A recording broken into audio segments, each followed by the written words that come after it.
G'day everyone, welcome to another episode of the Purple Coloured Glasses. This week I'll be going through how I went with my tips and Freo's great win over the Lions. So, round 12. The shorter bye rounds, not a massive fan of because there's less footy, but it was a good weekend. Most of the games were close, enjoyable matches for a neutral. So it was a good weekend. So we start with the first game, Dogs against the Cats. I tipped the Dogs in this one, but I really thought it was a bit of a coin flip game. I thought Dogs had sort of come back into a bit of form, particularly through their midfield. Still a bit worried down back for them, and Geelong have just been solid throughout. I think their midfield's not as damaging or deep as it used to be, but their key position players at the back and front ends of the ground are really strong. And when Tom Stewart went off at quarter time, I think it was, I thought they might be in a bit of trouble. But that first quarter burst was really enough in this game. They put enough of a margin on, and then the Dogs just couldn't really reel them back in. They threatened to, but they just left themselves too much work to do. And the Cats got up by 13 points in this one. So it's looking a bit precarious for the Dogs now in terms of if they make the top 8. They made a grand final last year. There's some stat going around where if you lose by a certain margin, you don't make the grand final the following year. So there's teams like Port Adelaide in 07 then didn't make it in 08. GWS, I think it was, got smacked, and then they did make finals next year. Adelaide got smacked, they did make finals the next year. So they're in that basket, and you look at the team sort of hovering around that 8th position. So Collingwood, Richmond, Gold Coast, and maybe even Port Adelaide. Yeah, they're not looking good at the moment, Bulldogs, particularly their back line. Like, they look easy to score against. If you can get the ball off their midfield and get it forward, you're going to get some good opportunities to score. Then on to the Saturday games. Adelaide up against West Coast. Adelaide started really well. The rain sort of came down. Maybe brought West Coast into the contest a bit more because they don't really have a lot of leg speed. Adelaide got the job done eventually, but it wasn't a great spectacle to watch. There were just moments there where it was almost like Adelaide were just walking through West Coast and there was no pressure on them. West Coast came back for a bit, kicked a couple of goals in a row and threatened to upset the card a bit, but it was more just a testament to a bit how inconsistent Adelaide is as a rebuilding side at the moment. Like, they can be damaging for a quarter or two, but they can't put a full game together. And so sort of expected result in this one. Then Gold Coast against North Melbourne. This was the only game I didn't watch anything of this week, and I was looking at it at quarter time just on my phone, and North were up by a couple of goals. I was a bit surprised by that, but then Gold Coast really put the foot down and really touched up North Melbourne for another 50-plus point loss for the Kangas. And then really good game on the Saturday evening, Melbourne against Sydney. I went Melbourne on this game, thought they'd bounce back.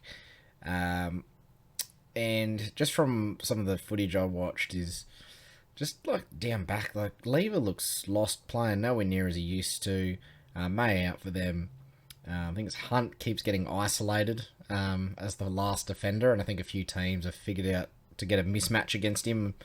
He's not the most physical defender going around, so if you can organise a mismatch, he's not tall either. And that was taken advantage of, I think, a few times by Sydney. They had a few opportunities they missed as well, Sydney, so margin could have been a bit more. Gawn was massive for Max, pardon the pun, like 3 goals, playing ruck.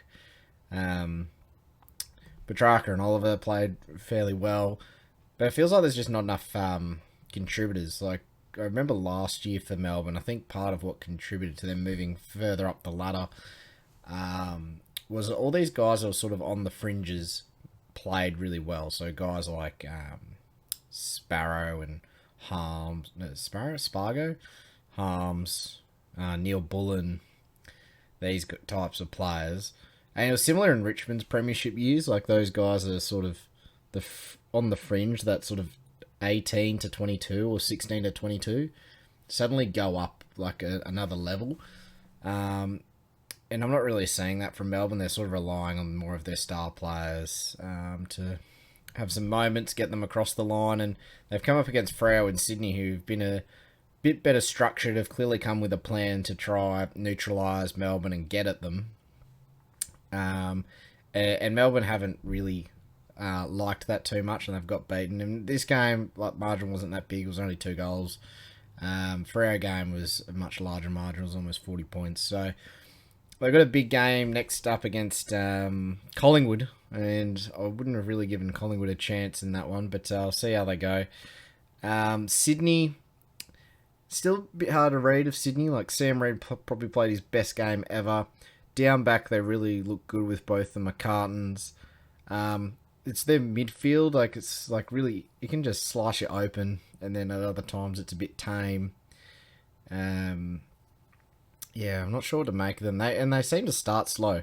Like, I think they've started with a 20 or 30 point deficit 4 times this year and gone on to win the game. So they don't give up, but I think it would be better for them if they started well rather than giving up those big leads, because that's going to come back and bite them more often than not. Then the next game, Collingwood against Hawthorne. I sort of watched the second half of this game. I saw Collingwood were up by about 30 points at one stage, and I went, yep, I thought Hawks might cause a bit of an upset, but I've got it right here. But then Hawks came right back into it, took the lead, and then Collingwood kicked a goal at 3/4 time. Oliver Henry put one through, and then Hawks kicked the next couple, and Collingwood got a couple of clutch goals right at the end through to Goey, and Henry missed one, and then he kicked another one to get it through and get their team over the line in a narrow win. Hawthorne definitely had some opportunities before all that, where they were dominating field position and missed a couple of easy ones or opportunities to just pass it to someone in a better position. And it's looking quite good for Collingwood now. They've won 3 in a row. So they've beaten Freo, they've beaten Carlton, and now they've beaten Hawks. And the last 2 games have been quite close games. And building a bit of momentum now. And they get a free crack at Melbourne.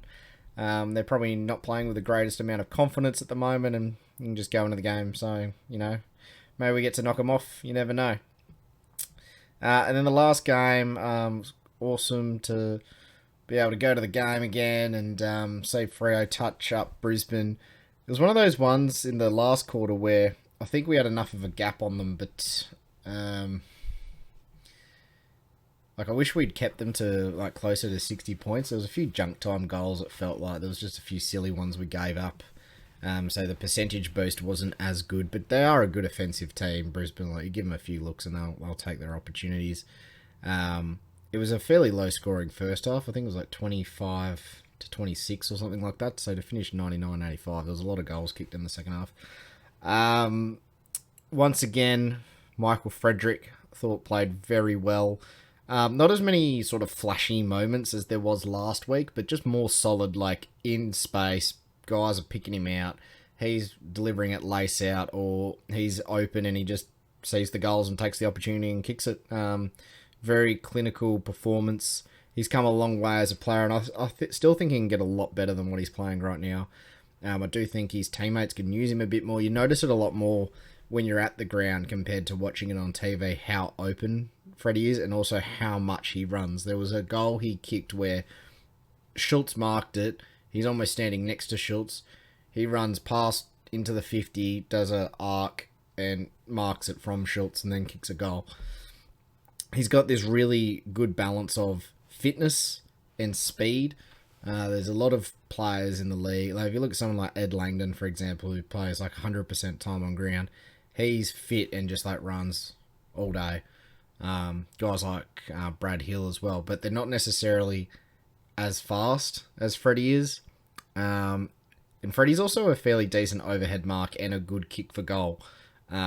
Which those, if you're sort of comparing it to Brad Hill and Ed Langdon, they're not necessarily the best overhead marks or the best set shots.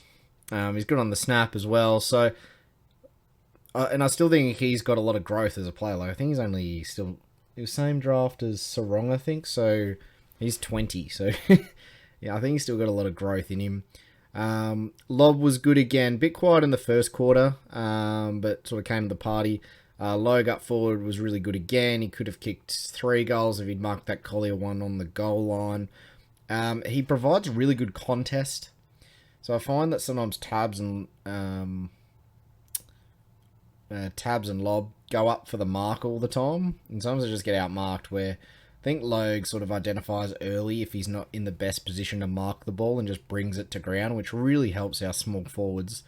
It'd be really interesting to see how they're going to juggle that balance this week with Switkowski being back from suspension and Walters. He just had sort of hamstring tightness, so they think he should be good this week as well.